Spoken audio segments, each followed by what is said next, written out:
Olá, eu sou Paula Bassi e este é o podcast 90 anos de EFE, Histórias e Trajetórias.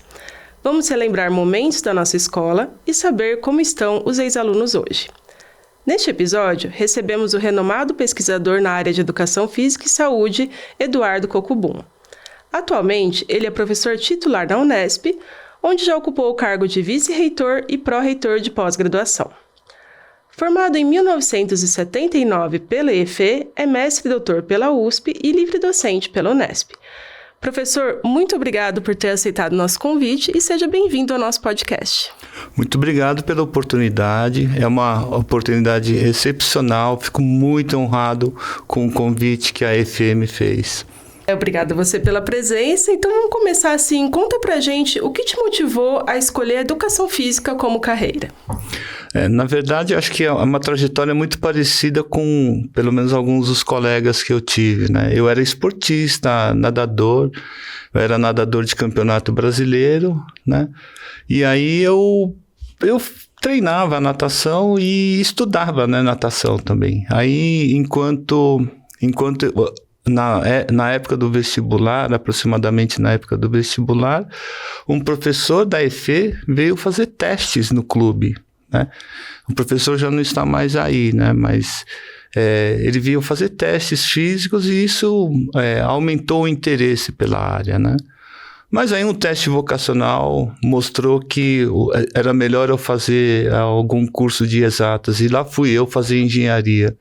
Mas em vez de ficar estudando cálculo, física, eu ficava estudando fisiologia, né? Então, no fim, assim, logo no final do primeiro semestre, eu disse assim, olha, não é comigo não fazer engenharia, né? Vou fazer educação física e resolvi prestar aqui na EFE, né? Tá, aí passei, bom, e estou até hoje, né, na área. Ah, que legal. E, assim, quais são as suas principais lembranças enquanto aluno de graduação da EFE? Então, a primeira coisa foi um choque, né, dos cursos, né? Eu ter passado um semestre, pelo menos, fazendo cursos em exatas, né? Tá? E ter vindo para uma área, digamos, mais biológica, né? Foi um choque também, né? É uma diferença bastante grande entre os cursos. A outra coisa que... um dos motivos também que me levou a fazer a escola, né? É que foi aberto o primeiro mestrado na América Latina. E meu técnico de natação disse o seguinte, olha, Eduardo, abriu o primeiro mestrado na América Latina em Educação Física. Você vai lá, faz o curso de Educação Física, vai fazer um mestrado, né? E aí, o que eu percebi, assim, existe um contraste muito grande entre os cursos, né? Os cursos da Educação Física são mais informais, são mais leves, né? Tá? E a outra coisa é que era uma carreira nova, né? Então, enquanto num curso da engenharia eu tive aula com os doutores, né, livre-docentes, professores catedráticos na época, a escola tinha pouquíssimos doutores, a maioria eram de professores auxiliares, né, auxiliar de ensino sem mestrado ainda, porque não havia mestrado, tá? Então, isso é uma coisa que marcou muito, né, tá? Na verdade, assim, eu consegui, eu vivi essa mudança da área, né? A área era uma área eminentemente prática, né? E eu fiz o meu curso de graduação inteiro com o mestrado se formando, tá? E era muito interessante porque os alunos que vinham para a pós-graduação, para o mestrado, eram as pessoas, né? Que eram referências das disciplinas, referência bibliográfica da disciplina. Então, a gente estava tendo alguma disciplina, você ia ler um livro, um texto, e aí você olhava o autor, né? E, de repente, aquele autor estava fazendo mestrado na sala ao lado, tá? E acho que a empolgação pelo mestrado era tão grande que esses alunos de mestrado convidavam os alunos de graduação a irem assistir aulas de mestrado. Então, eu tive uma experiência muito interessante, né, durante a minha graduação. Durante a própria graduação, eu ia assistir aulas do mestrado, né? Tive a oportunidade de conhecer muitos autores daquela época, né, muitos autores de livros. Então, acho que isso foi extremamente enriquecedor, né? E nós tínhamos um grupo de alunos que formamos um grupo de estudos, né? Tá? E a gente reproduzia textos, ou a gente escrevia textos, passávamos naquele mimeógrafo a álcool para distribuir para os outros colegas. Não existia computadores na época, né? Então todo o material tinha que ser em papel, impresso, né? Então, eu lembro que no meu curso, na minha formação, a gente fez muito disso, né? E eu acho que isso me estimulou, né? Fortaleceu esse lado, né? De fazer pesquisa, de ter interesse, né? Pela atividade acadêmica. Eu acho que isso é uma das coisas muito marcantes, né? Uhum. E esses colegas continuam frequentando a escola, né? Então eu vejo que eles aparecem em encontros. Eu não tenho vindo porque eu estou morando no interior, né? Mas eu vejo que eles se encontram, conversam, né? Alguns continuam com a atividade acadêmica. Então eu acho que foi muito enriquecedor, né? Eu tive o privilégio de ver a educação física se crescendo, né? Academicamente, tá? E eu presenciei também, muitos dos bons professores, né, que nós tínhamos, acabaram saindo do país para fazer a formação de doutorado, né? A primeira turma dos 10, 15 doutorandos que o governo brasileiro mandou para o exterior, né? Alguns deles eu tive contato antes deles saírem, né? Então, assim, eu vivi essa efervescência, né? O nascimento da educação física como área acadêmica no país, né? Acho que isso foi um privilégio impagável, né? Uhum. É interessante porque, mesmo você tendo o histórico, né, com a natação, era praticante, pelo que eu entendi, desde o começo o seu interesse era a área acadêmica. Isso. Na natação havia um pesquisador de referência, né, que ele fazia pesquisas em fisiologia e biomecânica, e tornou-se um livro clássico da natação, né? James Conselman era o nome desse técnico de natação. Ele era PhD, né? Tá? E o livro dele era recheado de conteúdo científico. Então, quem era nadador, né, acabava lendo esses textos, né, para tentar melhorar a técnica, entender treinamento, né? Então, muitos nadadores, colegas meus, liam, né? Uhum. Então, isso também... E esse encontro, né, com a avaliação científica que foi feito por professor da escola naquela época, né? Assim, aguçou essa curiosidade. E eu via que os técnicos de natação assinavam revistas, né? Revistas. Não eram propriamente científicas, mas eram técnicos científicas, né? E alguns conteúdos eram de artigos científicos como conhecemos hoje, né? Tá? Então, acho que isso foi uma influência certamente muito forte, né? Muito forte mesmo. Uhum. E tem alguns docentes que mais te marcaram dessa época? Então, olha, eu pensei bastante nisso, né? Eu acho que, assim, seria muito injusto, sabe, citar nomes, né? Sabe? Eu diria que a experiência de ter, assim, eu acho que toda essa empolgação que eu senti, né, dos professores, né? Naquela época, assim, praticamente todos os professores eram auxiliares de ensino, né? Não tinham mestrado, tá? E, assim, era muito curioso, né? A gente ter aula com eles e, às vezes, dentro da aula da disciplina de pós-graduação, encontrá-los, né? Dando um seminário, né? Ou alguma coisa desse tipo. Houve professores que foram colegas meus durante o mestrado também, né? E, então, eu diria assim, acho que o conjunto da obra, né? Esse movimento todo da escola se envolvendo com a formação científica, né, é que levou, né, a esse envolvimento, né, sabe? Eu fiquei pensando assim, nossa, se eu for contar, teria que contar a história de cada um deles, né? Tá? Aí é injusto, né? Vai que tem ciúmes. Na verdade, não é... É porque, vamos lá, né? Você imagina num ambiente onde alunos e professores convivem, né, discutindo coisas, né? Sabe? Obviamente, a gente era praticamente adolescente, né? tá? Primeiro ano, segundo ano de faculdade, a gente ainda é adolescente. Então, tinha um pouco dessa aura, né? Os professores tinham essa aura, né? De serem autoridades que você lia. E também, assim, né? Eles compartilhavam o que eles faziam em pesquisa, né? Eles convidavam, falavam assim, olha, vem assistir, eu vou dar um seminário hoje, vem assistir o seminário. Então, eu acho que todo esse ambiente, né, essa movimentação fez assim, teve uma influência muito forte, né? Eu diria assim, o conjunto da obra, né, é que influenciou bastante a formação. Então, eu sou muito grato, né, por essa oportunidade, né, que foi me dado pela escola, né? Tá?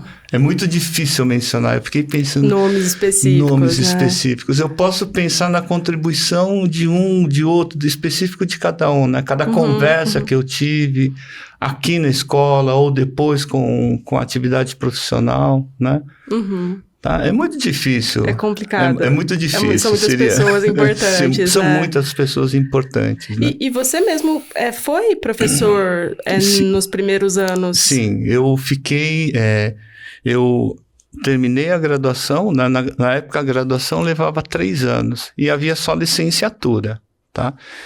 Então eu fiz a licenciatura de 3 anos, né? Terminei a licenciatura e ingressei no mestrado, né? Então éramos 3 da minha turma, né? Ingressaram no mestrado, tá?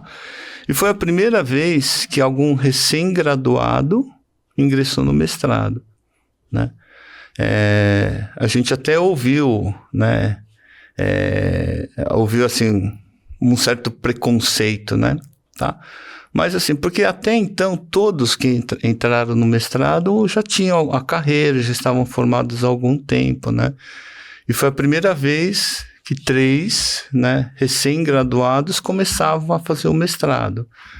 Tá? E assim que nós começamos a fazer o mestrado, abriu uma vaga na disciplina de natação, tá? E nós 3 somos admitidos, né, como auxiliares de ensino para ministrar essa disciplina. Tá? Então, assim, eu tive assim, recém-graduado, né, mestrado, contratado pela universidade, na escola onde eu estudei, isso foi um privilégio danado, né? E uma das tarefas que foi incumbida para a gente foi montar a escolinha de natação também, né? Tá? Estruturar a escolinha de natação. Então, a experiência foi muito curiosa. Eu ministrava a disciplina e depois, no final do semestre ou do ano, a gente já recebia os alunos que a gente deu aula para estágio, né? Então, era uma forma de feedback muito interessante.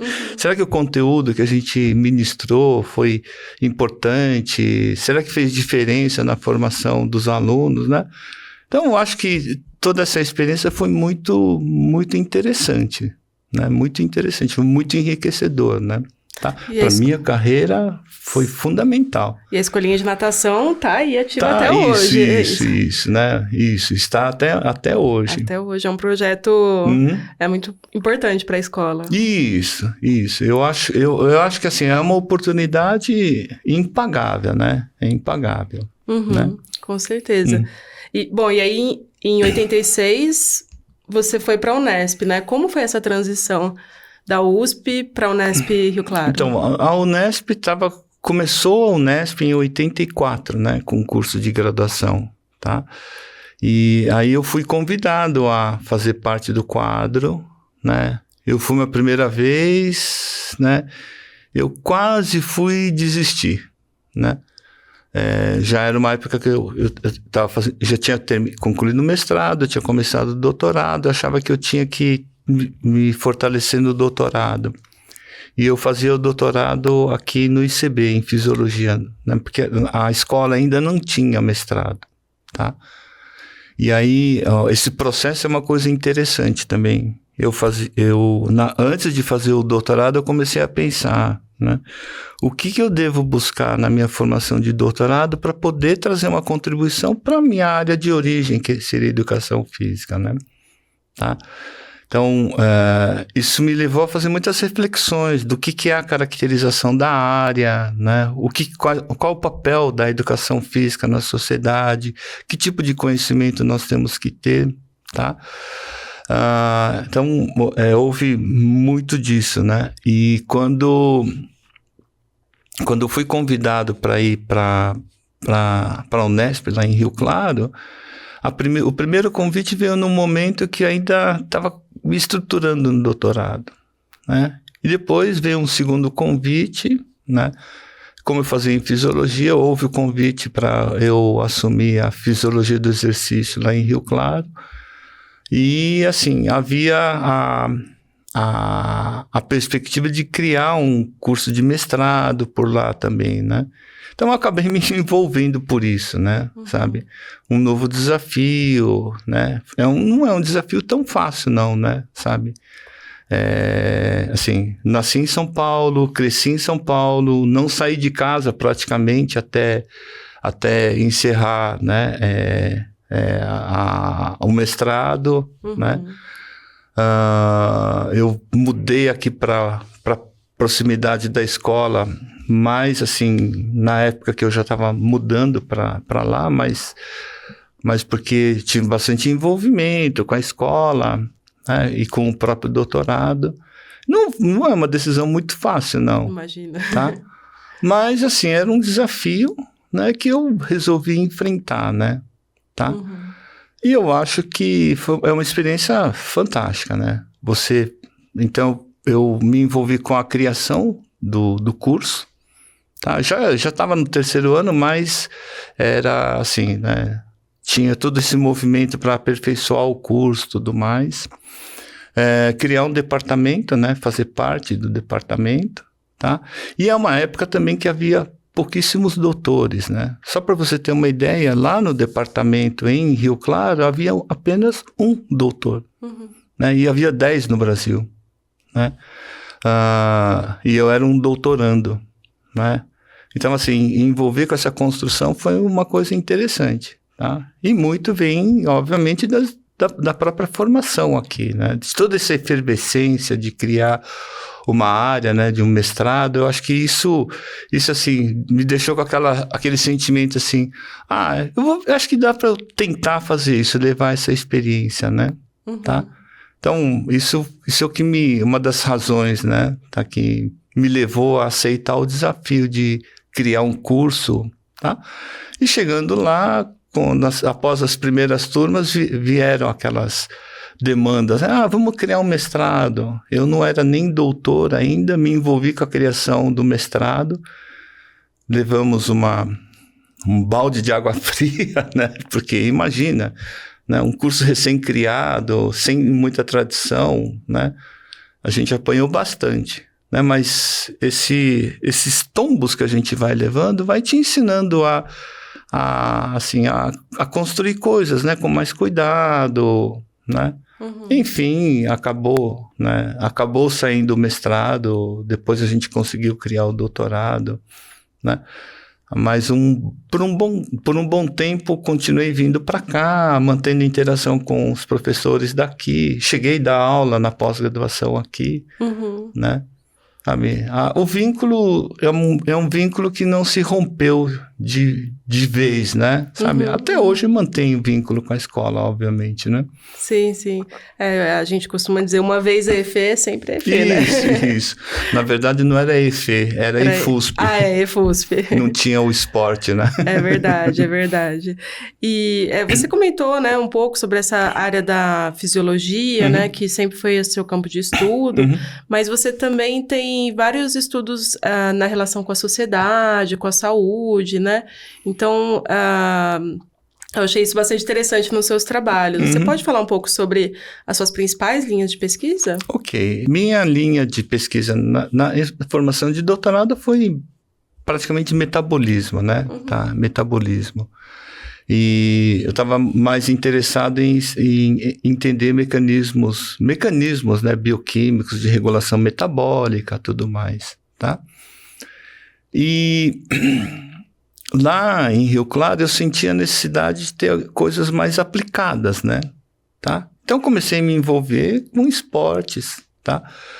E a gente tinha a expectativa de trazer os princípios de fisiologia para dentro do esporte, né? E então, a gente começou a acompanhar. Rio Claro tinha tradição em basquete, eu comecei a acompanhar uma equipe de basquete de lá. E, assim, vindo da fisiologia, a gente acha assim, olha, melhorar capacidades físicas, eu vou ganhar qualquer competição, né? Bom, não é bem assim, né? Sabe? Um pensamento bem ingênuo, bem reducionista, bem simplista, né? E a gente fazia avaliações dos atletas, né? A gente explicava mecanismos fisiológicos para o preparador físico, para o técnico, né? E mais assim, na hora da competição mesmo, né? Não é isso que vale, né? Tem muitas variáveis que entram em jogo, tá?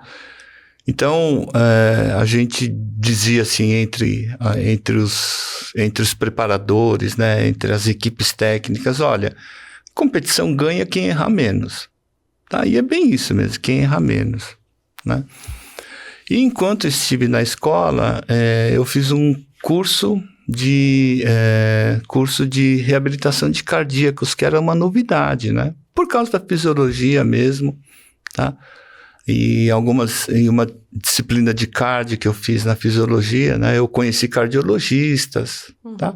Então, eu tinha assim, né? Eu tinha alguma ponta, né? Com doenças, com saúde e tudo mais. E enquanto estava em Rio Claro, tinha uma colega minha que era bióloga, fez doutorado comigo, né, aqui em São Paulo, aqui na USP, no ICB, em fisiologia, e ela foi trabalhar também no mesmo departamento, e ela trabalhava com diabetes, né, modelos experimentais, diabetes em animais.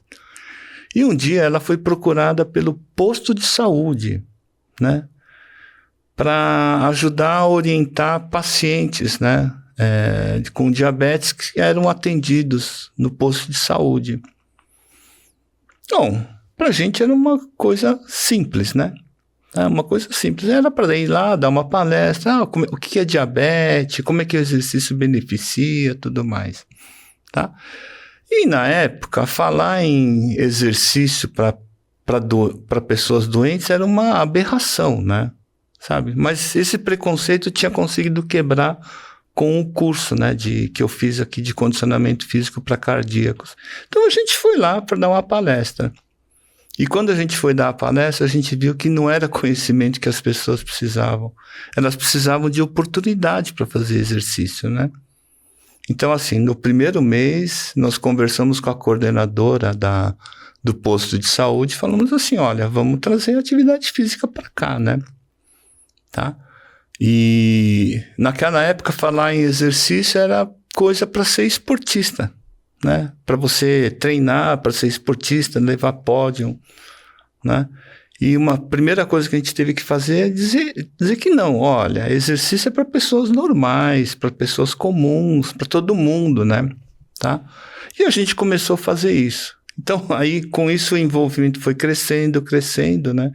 Então, esse envolvimento com a saúde tem muito a ver com esse... Foi um gatilho, né? Que sabe, que assim, algumas oportunidades que eu tinha tido, né? E surgiu esse espaço e a gente começou a trabalhar com isso, né? Então, é uma coisa que eu achei bem interessante. Depois desses dias, alguém me disse o seguinte... que nós somos um dos primeiros a implantar atividade física em unidade de saúde no SUS. Eu não sabia disso, né?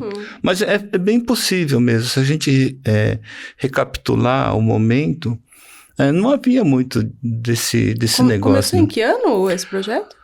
Isso, um pouco antes de 2000.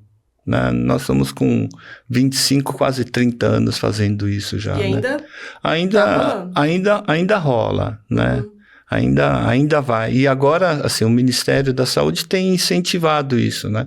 A partir de 2022. Então, existe financiamento para atividade física nas unidades de saúde. Aliás, até um pouco antes disso, né?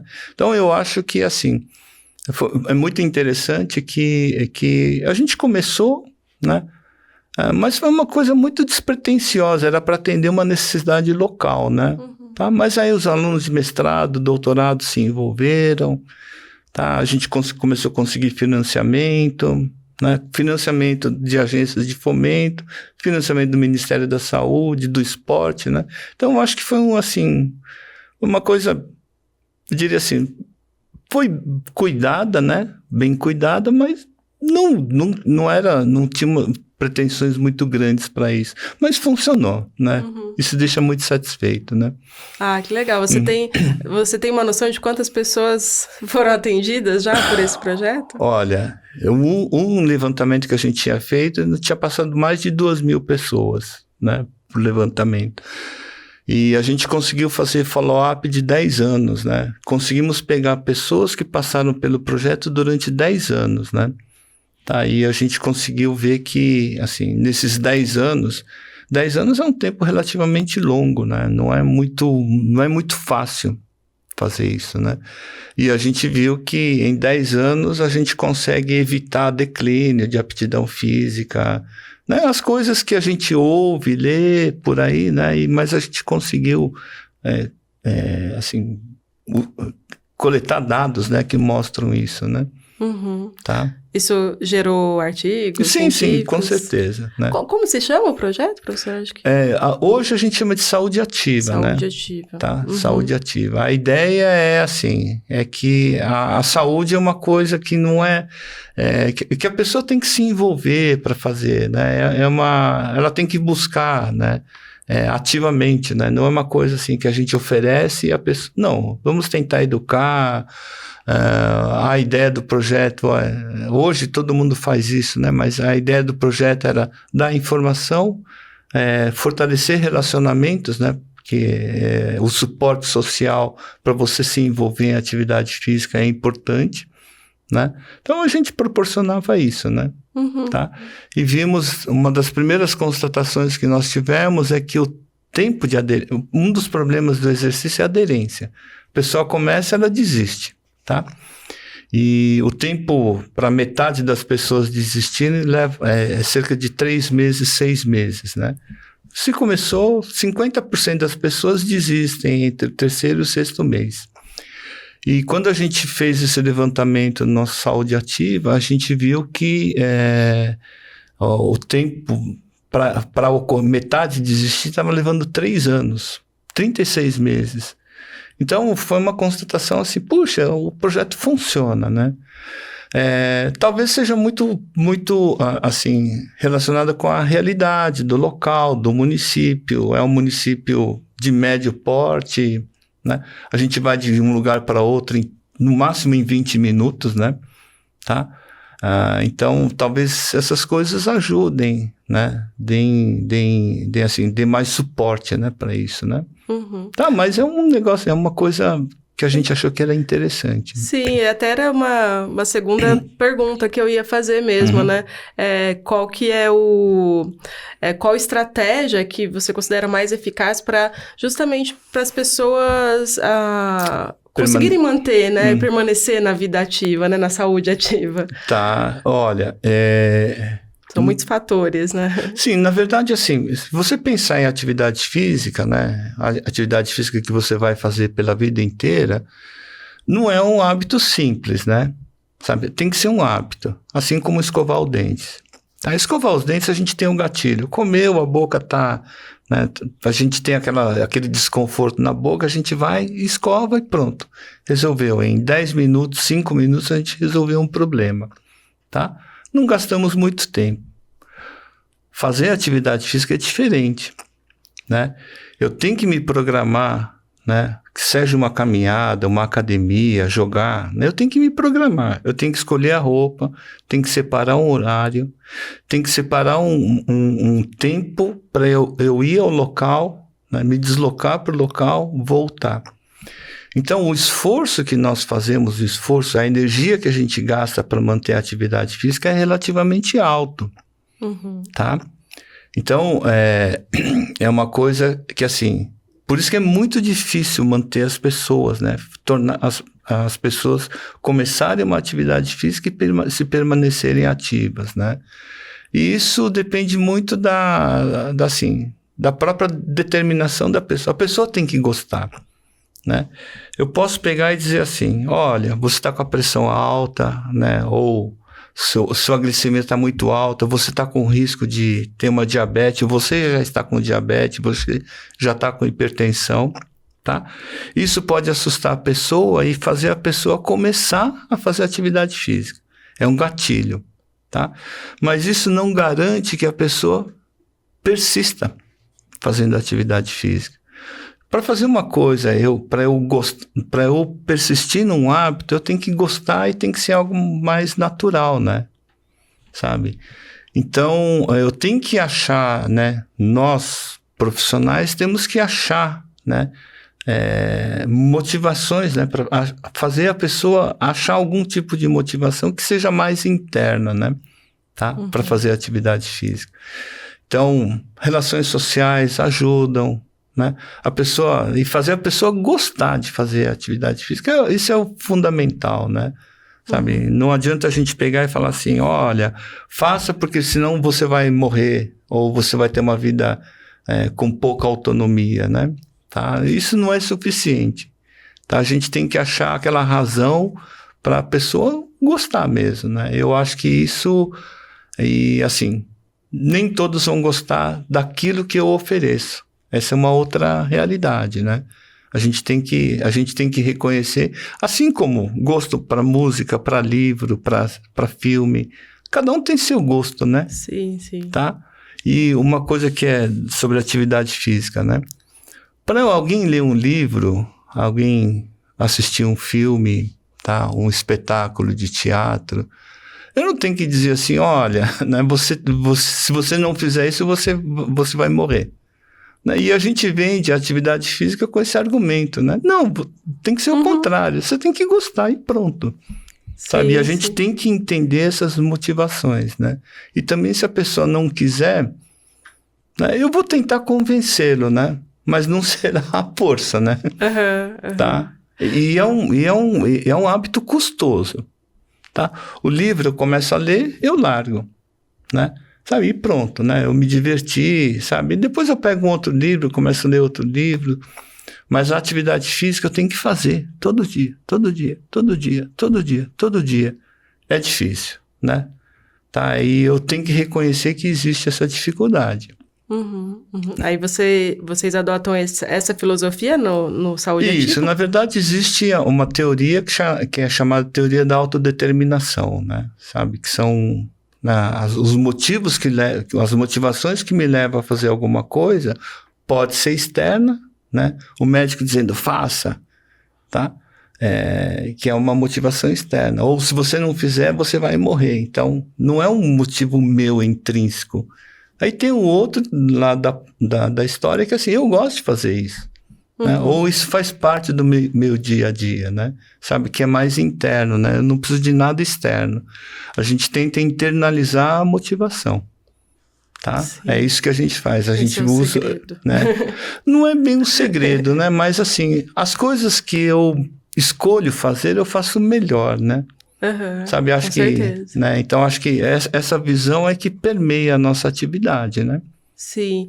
E assim, você acha que a tecnologia pode ser uma aliada no combate ao sedentarismo para auxiliar as pessoas a permanecerem no exercício? Eu acho que ajuda, né? Na medida em que, assim, vamos lá, nós temos esses aplicativos que são gamificados, né? Tá? Então eu ganho recompensa por isso, né? Mas assim, ele vai funcionar por algum tempo, tá? Acho que quem usou esses aplicativos, né, que ajudam no exercício, que deve ter passado por isso, né? A gente começa a utilizar, a gente fica empolgado, né? A gamificação faz assim, olha, ganhei né, ganhei uma medalha com isso, ganhei ponto, né? Isso motiva a gente, né? É muito legal. Mas chega uma hora que você abre o aplicativo e você fala assim, nossa, hoje eu vou ter que fazer tudo isso, mas hoje eu não vou conseguir, né? Chega uma hora você abandona. Mas por quê? É uma motivação externa, tá? Ele vai te ajudar a trilhar esse caminho, né? Entre você ser inativo e começar a fazer a atividade. Mas enquanto você vai fazendo, você tem que achar alguma maneira de internalizar aquilo, não depender mais da recompensa, né? Então, muita gente pega esses aplicativos, começa a usar, a parte da gamificação o pessoal desliga, tá? Né? Não precisa depender disso, né? Eu acho que esse é assim, a tecnologia ajuda, tá? Mas como todo de uso de tecnologia, a gente tem que fazer o uso adequado, né? Tá? Eu acho que ajuda, por exemplo, planejar um treino, fazer um monitoramento, eu acho que ajuda, sim. Mas a gente não pode ser estritamente dependente dele, né? Sabe? Sim. Aí a gente, os aplicativos que a gente tem, monta redes sociais, né? Você compete com alguém, ou então você motiva um outro. Acho que essas coisas ajudam, sim. Tá? Mas eu diria assim, ajuda, facilita o nosso caminho, né? Mas não é a solução definitiva, tá?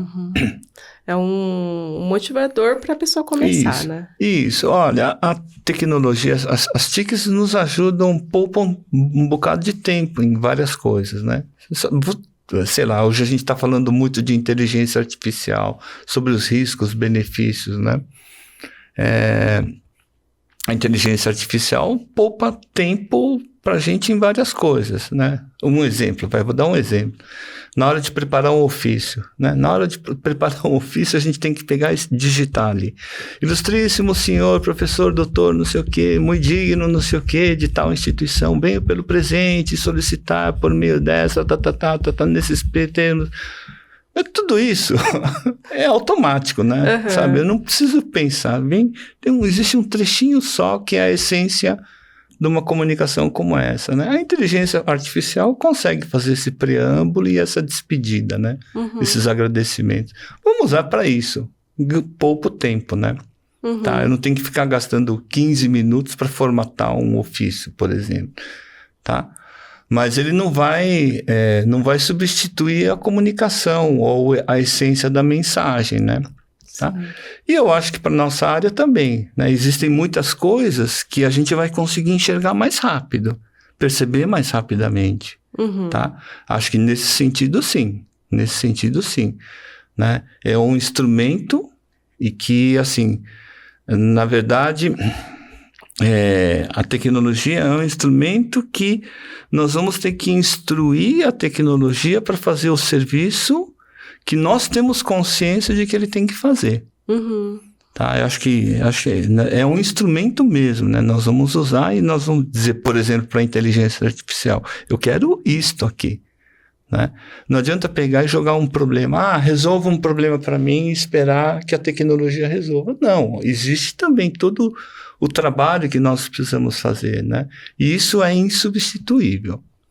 Sabe? Concordo. Isso é insubstituível, né? Nós precisamos da nossa mente para tomar essas decisões. Olha, o rumo que eu quero é esse, o tipo de solução que eu quero é esse, e isso não existe nada que substitua, né? A gente tem um monte de informações pelo mundo aí, né? A quantidade de artigos científicos que aparecem dobra a cada 2 anos hoje em dia, não tem como eu acompanhar tudo isso, né? Mas assim, o uso dessa informação, né, a gente tem que ter o nosso cérebro funcionando para fazer isso, né? Olha, o que eu vou filtrar, né, de que forma eu vou utilizar. Posso até usar a inteligência artificial para ler 600 artigos, né? Mas eu tenho que dizer para ele que eu quero. Sim. Né? Qual a informação você quer extrair dele, né? E qual a informação, o que eu vou fazer com isso, que decisões eu vou tomar, né? Isso é essencialmente humano, né? Sim, é verdade. E assim, né, você passou por toda essa fase de transformação, né, da área da educação física e agora com a tecnologia, né, e tudo mais. Quais você diria que são as principais mudanças na área de educação física desde que você começou a atuar? Olha, eu acho que tem assim, a educação física era essencialmente prática, né?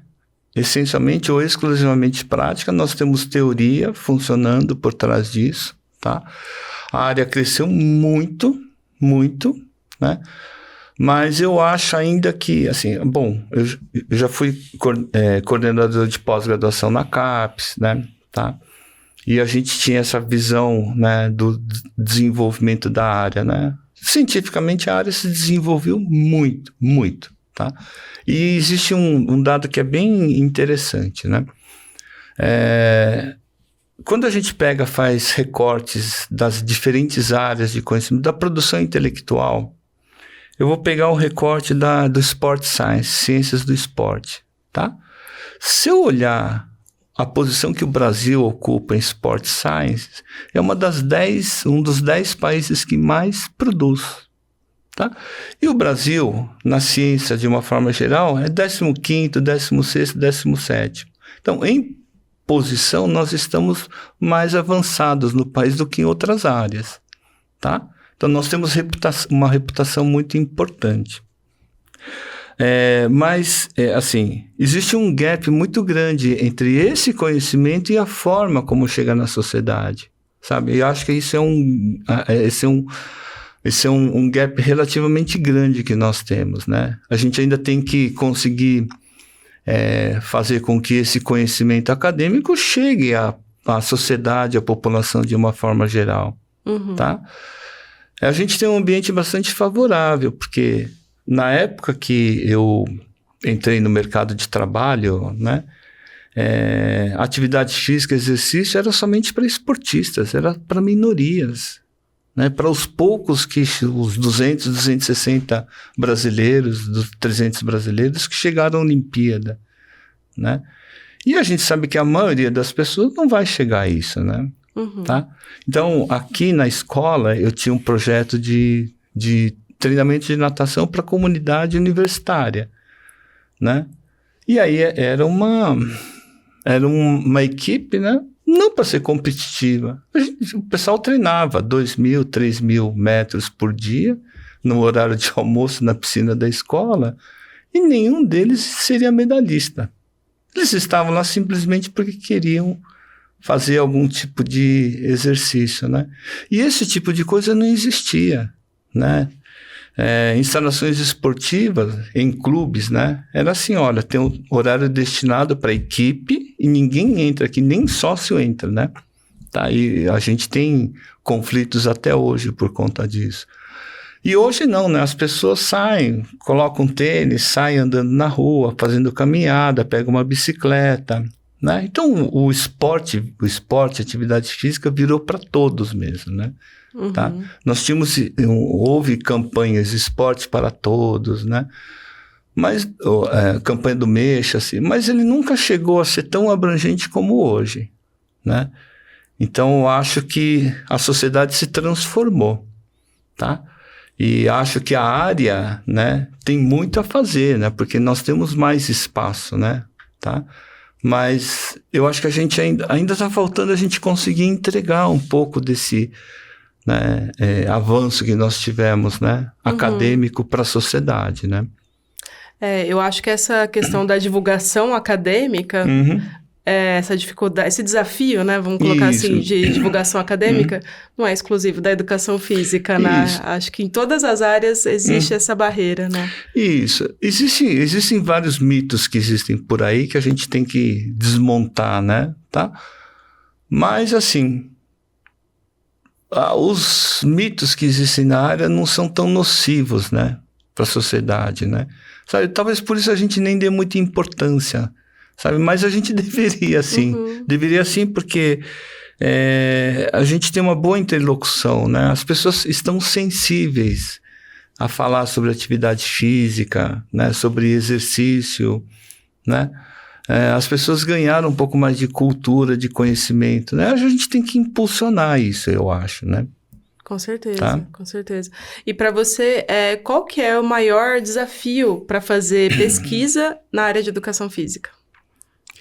Olha, eu acho que ainda nós não aprendemos a área, né? Falando de dentro da área, nós não aprendemos a ser interdisciplinares, colaborativos, sabe?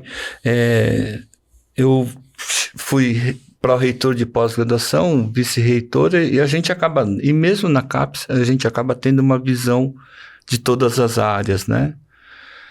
As áreas bem desenvolvidas, elas são muito colaborativas e muito interdisciplinares, né?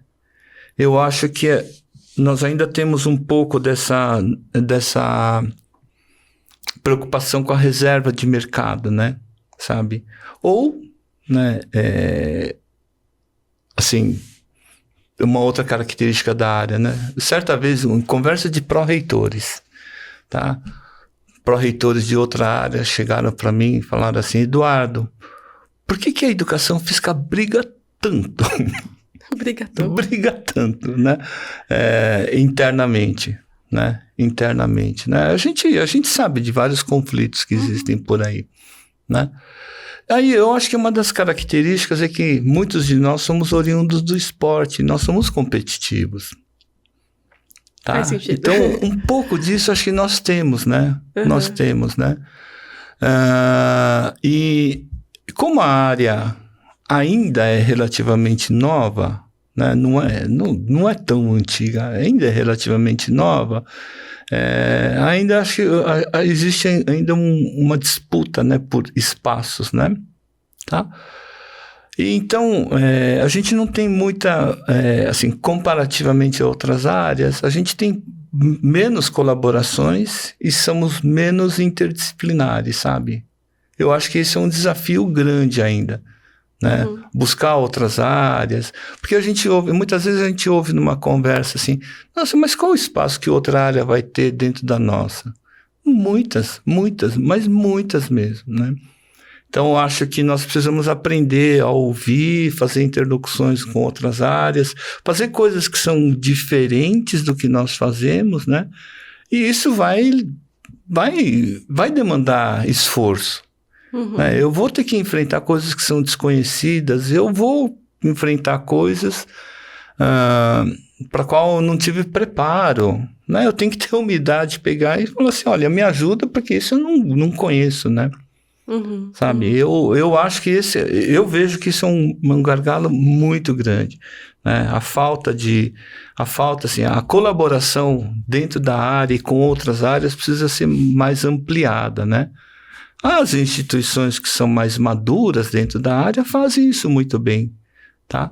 Mas ainda tem muito mais espaço quando eu comparo com outras áreas que são já mais tradicionais, né? Sem mencionar nenhuma, né? Mas isso é uma coisa que me incomoda, sabe? Me incomoda. E é interessante porque a educação física, né? Pelo menos olhando de fora, vamos dizer, porque minha área é comunicação, né? É uma área que tem um potencial de disciplinaridade muito grande, né? Pode conversar com todas as áreas, né? No final das contas. Isso. Eu acho que isso é uma vantagem, né? Que é um ponto positivo, um ponto forte, né? Que a educação física tem, sabe? De proporcionar uma formação mais generalista, né? Então, dá espaço para você fazer colaborações, para fazer intervenções, pesquisa interdisciplinar. Eu acho que existe, sim, tá? E eu acho que, assim, a minha trajetória pode parecer muito errática, né? Sabe? Mas, porque eu comecei com uma coisa, depois vou para outra, né? Dá a impressão de que é errática. Mas eu acho que o fato de eu ter tido uma formação um pouco mais multidisciplinar, né, com visões de diferentes áreas de conhecimento, mesmo que não tenha sido tão aprofundado, né, possibilita que eu enxergue, né, oportunidades, consiga entender como é que as outras áreas trabalham, trazer isso para a gente trabalhar, sabe? Eu acho que, assim, minha trajetória aí, né, ser pró-reitor de pós-graduação, eu tinha 120 programas de pós-graduação, né, na minha pró-reitoria, né? Só na Unesp, era a segunda maior do Brasil, a maior aqui da USP, né? E a gente tem que conhecer de tudo, né? Tem que entender teologia, física, né, sociologia, políticas públicas, educação, todas as áreas. E o fato de eu ter tido uma formação que é mais ampla dentro da educação física favoreceu esse diálogo, né? Eu consigo entender, né, as particularidades de humanas, de exatas, de biológicas, de saúde, de engenharias. Né? Então, eu acho que isso é um ponto extremamente positivo. Né? E eu acho que a educação física tem que reconhecer que tem essa possibilidade, mas também ter a humildade de saber que não dá para fazer tudo, né? Sim, sim. Sabe? E isso me lembra algumas discussões que eu já vi da ciência hiperespecializada, né? E a educação física dá essa possibilidade de ampliar, né? Isso, mesmo, né? Eu tenho que ter a hiperespecialização, sim, né? Sabe que tem fronteiras, né? Que não tem jeito, né? Eu tenho que aprofundar bastante.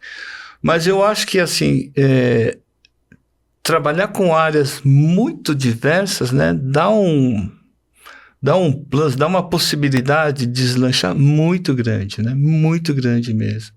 Sabe, eu acho que essa humildade a gente tem que ter, né? Com certeza, com certeza. E quais são as suas maiores inspirações na área da educação física? Inspirações? Puxa, pessoas que te inspiram na área. Pessoas que me inspiram. Olha, eu vi a área crescendo, né? Eu li muita gente, assim, na época que havia uma Secretaria de Esportes no Ministério da Educação, né, do CED, aquelas pessoas que escreveram aqueles textos, né, aqueles foram fundamentais, né? Sabe? Muitos não estão nem mais por aí, né? Tá? Mas eu vi, assim, eles foram inspiradores porque você olha e você fala assim, eles foram pioneiros, né? Também, eu pensei no assunto também, né? Difícil mencionar, né? Porque cada um em determinado momento teve um tipo de participação. Os pesquisadores, né? A gente vê, eles começam, né? Tem um gás danado em determinado momento, depois a gente vai andando por caminhos que são um pouco diferentes. Eu não me preparei para fazer gestão, né? Não foi isso que eu queria, mas... ou que eu pretendia para a minha carreira, né? Fiz a carreira acadêmica, né, como pesquisador, fortaleci, né? Quando eu comecei a fazer gestão, melhorou, inclusive, a atividade acadêmica. Depois a gente vai fazendo gestão, né? Tá? E a gente vai tentando colocar isso de uma certa maneira. Então, eu vi muitos, né, desses pesquisadores, dos professores, né? Chamávamos de professores, tá? E eu acho que eu aprendi muita coisa ouvindo a história, né? E às vezes olhando, eu falei, puxa, se vamos fazer uma coisa, tá fazendo uma coisa diferente, nossa, que negócio legal, né? Eu acho que, bom, se tem alguma coisa que ajuda a inspirar, é ouvir, né? Ouvir experiências, sabe? Eu acho que isso é uma coisa muito, muito, muito legal. E falando em ouvir experiências, né? O que você diria a um estudante de graduação aqui da EFE, da Unesp, né?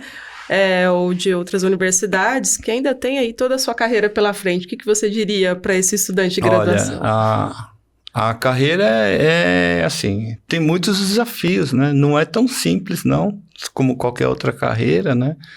Tá? Eu acho que isso, assim, o fato de você ter uma visão de várias áreas, de ser um pouco mais generalista, né? É uma vantagem, é uma baita de uma vantagem, né? Então, eu diria assim, não perca a oportunidade, né, de conhecer coisas de diferentes áreas. Isso multiplica muito a nossa capacidade, sabe? Né? Eu acho que eu não gosto muito da hiperespecialização, né? Tá? Eu acho que a gente tem que ter essa cara generalista, né? E saber ouvir as coisas que são totalmente diferentes de outras áreas, né? Então, eu acho que essa é uma característica da educação física que não pode ser perdida, sabe? A gente não pode esmagar, né? Tá? Determinadas linhas ou sub-áreas, né? Sabe? Eu acho que a gente tem que abrir o horizonte para ver as diferentes abordagens, as diferentes facetas. Acho que isso é o que tem de mais rico, né, na educação física, né? Então, não perder isso, tá? A carreira é dura, né? Eu comecei, a minha transição da engenharia para a educação física foi assim. Olha, a educação física é a profissão do futuro, né? Eu ouvi isso, né? Hoje não é nada. né? Mas é a profissão do futuro, porque todo mundo vai ter oportunidade de fazer, papapá, né? E isso vem acontecendo, né? Tá? Hoje, assim, falar assim, eu sou da área de esporte e educação física, na minha época, eu vou citar um caso, né?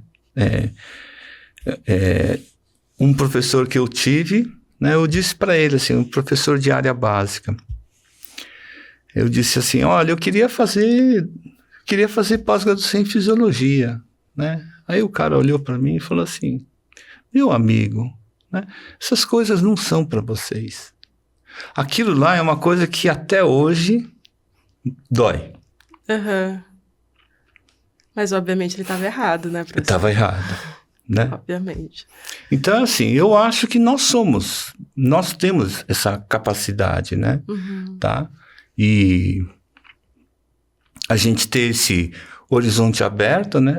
Abre muitas oportunidades, né? Uhum. Então, nós somos capazes, sim, né? E vamos olhar, né? As várias facetas, né? Que eu acho que no fundo a gente tem eu me sinto extremamente gratificado, né, com isso, né? Uhum. Quais são as principais habilidades e valores para uma pessoa formada em educação física e principalmente para aquele que quer se tornar um pesquisador? Bom, obviamente, né, falar bem o convencional, né, que é assim, relações pessoais são extremamente importantes. Para o pesquisador, né, o pesquisador é assim, é o cara que ele tem que desconfiar dele mesmo a todo momento, sabe? Né? Eu desconfio do que eu falo, né? Uhum. Sabe? Do que eu falo, do que eu penso. E isso faz com que a gente ouça os outros, ouça as opiniões. Eu acho que isso é extremamente importante, né? Essa crítica. Isso não é somente para a área de educação física. Mas eu acho que essa assim, desconfiar de si mesmo, deixa eu ver, antes de entrar na escola, de começar a fazer curso superior, eu pensava nisso, né? O que é uma pessoa inteligente? Para mim, uma pessoa inteligente é aquela que muda de opinião, muda de posição a todo momento, né? Porque as coisas mudam. Então, assim, não dá para você pensar do mesmo jeito o tempo todo, sabe? Eu tenho que ter abertura para poder destruir o que eu penso, né? A crença, né? O meu modo de fazer pesquisa é um pouco isso também, né? Sabe? Desconfiar das teorias que existem, né? E tentar derrubá-las, né? Se elas sobreviveram, uhum. Tá? É uma teoria que ficou um pouco mais robusta, né? Talvez seja um pouquinho, né, uma linha de filosofia da ciência talvez um pouco ultrapassada, né? Tá, mas assim, eu construí dessa forma, né? Desconfiando do que eu fazia. É interessante. Uhum. Isso até me lembrou quando nós entrevistamos o professor Gotani, ele falou uma coisa bem nessa linha, da autocrítica, né? Isso. De sempre se questionar. É uma linha, assim, se a gente for pensar em autores, né, uma linha de Karl Popper, né, sabe, de desconfiar, né, do que você constrói, né, das teorias que existem, né, uhum. Sabe, a gente não consegue mostrar que uma teoria está certa, a gente consegue mostrar que a teoria está errada, né? Se a gente não conseguir mostrar que a teoria está errada, ela se robustece, mas não torna verdadeira. Tá? Olha, reflexão. Né? Mas assim, esse é o modo, né, de eu pensar, né? Uhum. Sabe? Eu não, assim, existe uma tendência de pesquisa que é colecionar dados, né? Colecionar dados e, assim, olha, usar esses dados como evidência de alguma coisa, né? Mas eu não acho muito elegante, né? Sabe? Eu acho que, assim, a gente tem que colocar alguma lógica, algum raciocínio, né? Uhum. E, assim, principalmente, assim, com essa quantidade enorme de conhecimento, de informações que são produzidas, eu tenho que ter alguma estrutura lógica, né, para lidar com isso, né? E eu acho que isso, assim como a inteligência artificial, Eu acho que a beleza do ser humano está justamente nessa capacidade de articular ideias, né? Então, eu falei dos grupos de estudo da graduação. Eu era rato de biblioteca, né? Pegava revista, chegava uma revista nova, né? Um número novo, eu vasculhava a revista para ver o que estava escrito ali. Tá? Isso na biblioteca da escola, depois no do ICB, tá? E chegou uma hora que eu olhei e falei, eu não vou conseguir guardar tudo isso. O que eu faço para poder, né, absorver essa informação? Eu tenho que dar alguma estrutura lógica, né, para entender essa quantidade de informações que vem, tá? Existe um livro que eu prefaciei, né, com professores da escola, né, que eu escrevi isso, né? Olha, tem uma quantidade enorme de informações. Se eu não tiver alguma estrutura lógica para interpretar essas informações que vêm para o mundo, né, eu não consigo absorver, porque o cérebro humano não vai conseguir absorver tanta coisa, tá? Então, a gente tem que ter alguma estrutura lógica, sim, né? E ela tem que ser desconstruída, reconstruída a todo momento. Sim, sim, é verdade. E qual você diria que é a maior conquista da sua carreira? Olha, deixa eu ver, a maior conquista da minha carreira, consegui chegar a tanto tempo de carreira. Né? Acho que isso é uma coisa, eu não esperaria, sabe? Eu achava que, sei lá, eu cumpriria o meu tempo regulamentar, né, de trabalho e iria pendurar a chuteira, né? Mas eu não consigo. Não dá, né? Não dá. É muito amor pela profissão. E aí, assim, eu acho que, assim, né, consegui permanecer esse tempo, né? Acho que é uma experiência muito legal, né? E 90 anos de escola. 90 anos de escola. Como que você se sente ao fazer parte dessa história? Olha, ainda bem que eu não sou o primeiro da primeira turma, né? Tá? Mas, assim, é muito legal fazer parte dessa história. Eu tô bem no meio, né?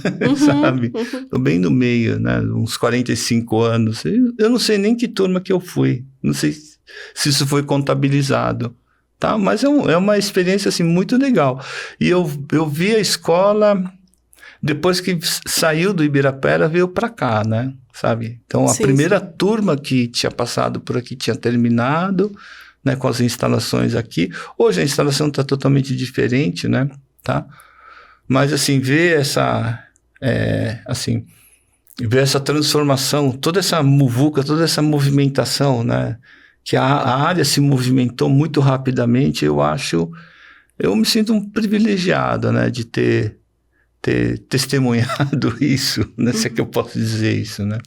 Não só testemunhou, mas enriqueceu a nossa história, né? Acho que tanto a história da EFE quanto a história da educação física como um todo, né? Eu acho que você não apenas testemunhou, mas enriqueceu bastante, e eu só tenho a agradecer por você estar aqui com a gente hoje e por ter compartilhado um pouquinho aí da sua trajetória e da sua experiência.